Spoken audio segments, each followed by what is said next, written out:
호주 질롱시 아발론 공항 내 하나 에어로스페이스 생산기지 15만 제곱미터 부지에는 3만 2천 제곱미터 크기의 방산 공장과 1.5km 길이의 주행 트랙, 사격장 등이 조성될 예정입니다. 호주 정부가 2년 전 1조 원 규모의 1차 자주포 공급 계약을 체결한 데 따라 하나 에어로스페이스가 절충 교역 조건으로 짓기로 한 겁니다. 내년 완공을 앞두고 K9 자주포와 호주형 모델인 AS 헌츠맨 30문, AS-10 방호 탄약 운반 장갑차 15대를 생산해 오는 2027년 호주 육군에 납품할 계획이었습니다. 그런데 최근 악재가 발생했습니다. 호주 공영방송국 ABC의 최근 보도에 따르면 호주 국방부가 지상 미사일 대규모 증설을 신속하게 추진하기 위해 육군 첨단 군용 차량을 건설하려던 수십억 달러 규모의 프로젝트를 3분의 2 이상 삭감할 것이라고 호주 안보전략서 문건을 인용해 발표한 겁니다. 한국 입장에선 공장까지 지어주며 전략적 협력 관계를 바탕으로 방산 수출 확대를 꾀할 거란 당초 전망이 크게 빗나간 내용인데요. ABC 방송은 호주 연방정부가 국방 전략 검토안에 보병 전투 차량 수를 450대에서 129대로 줄이고 당초 계획한 자주포 2연대를 취소하는 내용이 포함될 것을 확인했다고 전했습니다.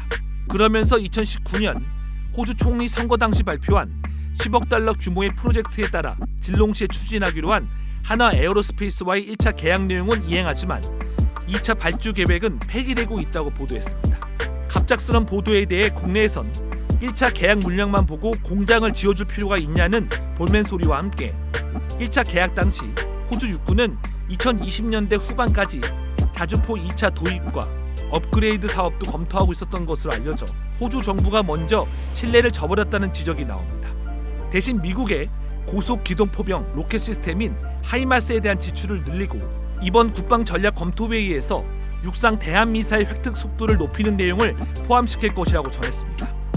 이 근거로는 모리스 전 총리 시절 국방 전략을 업데이트한 이후 발표된 새로운 군사력을 꾸리기 위해 앞으로 4년 동안 24%, 10년 동안에는 420억 달러의 자금이 부족하다고 말했습니다. 때문에 우선순위가 높은 역량의 자금을 지원하기 위해 나머지 사업들은 즉시 연기, 축소 또는 취소돼야 한다고 스티브 스미스 전 노동당 국방장관과 앵거스 슈스턴 전 국방장관이 작성한 보고서를 인용해 보도했습니다.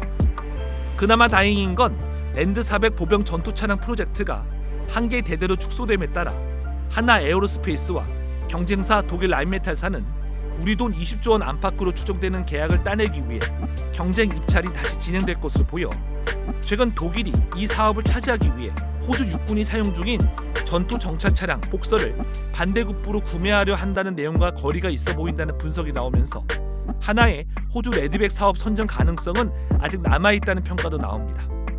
하지만 호주가 국내 독자 기술로 개발한 3,000톤급 잠수함을 살 것처럼 하면서 결국 미국의 핵 잠수함을 구매하기로 한 데 이어 자주포와 장갑차 물량을 축소하면서까지 미국의 미사일 등을 구매하겠다고 밝히면서 한 호주 간 방산 동맹에 금이 간 게 아니냐는 우려도 나오고 있습니다.